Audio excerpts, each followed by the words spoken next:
My dad gave the CEO title to my unqualified brother after I built the company from $500,000 to $350 million. I didn't fight back until I did. I, 29M, and the youngest of three siblings. My older brother, 34M, has always been that guy.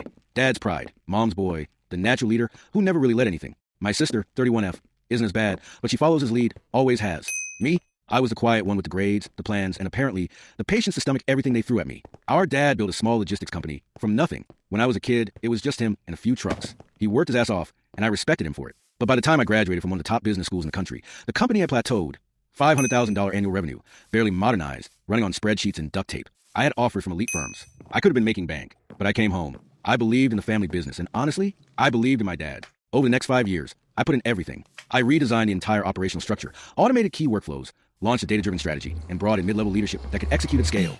I negotiated contracts that expanded our footprint into 3 new states. We didn't just grow, we boomed. Last year, we hit $350 million in revenue. I thought I'd earned his trust. I thought wrong. 6 months ago, my dad gathered the family and leadership team for a special announcement. He was retiring. My heart skipped. I thought this was it. Then he said, effective immediately, your new CEO is older brother. I literally thought he was joking. My brother? The guy who spent the last decade failing at crypto, flipping Arabs, and consulting for influencer brands? I asked Dad privately why. He said, he's a people person. You're great at the technical stuff, but he's got presence, charisma.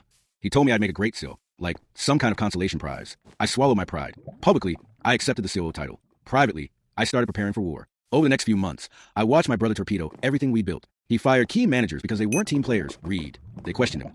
He underpriced contracts to boost volume, thinking growth alone was strategy. He ignored compliance issues that nearly triggered a federal audit. Every bad decision I documented. Meanwhile, I kept the core team close. The board trusted me. So did our biggest external investors, one of whom happened to be my former professor turned VC partner. I built a case. Clean, professional, airtight. 3 quarters in, our profit margin shrank 38%. 2 key clients pulled out. Morale tanked. I presented a full performance report to the board, along with a transition plan. When the vote was called, it was unanimous. My brother was removed as CEO. I was installed the next day. My dad didn't even attend the vote. When I called him after, he was cold. He said, you humiliated your brother. This company used to be about family.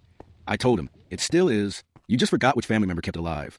My brother won't speak to me. My sister quit 2 weeks later and blocked me. Family dinners are non-existent now. My mom says I should have just walked away, but I couldn't. I spent years building something real, only to have it handed off to a man who thought charisma could replace competence. Now, we're back on track. Profits are recovering. New hires are coming in. The culture feels steady again. People stop me in the hallway and say, we're glad you stayed. Sometimes I miss the idea of family, but I don't regret saving the business. In a way, that company is my family now. And I'll never let anyone burn it down again, golden child or not. Subscribe and like for more shorts like this.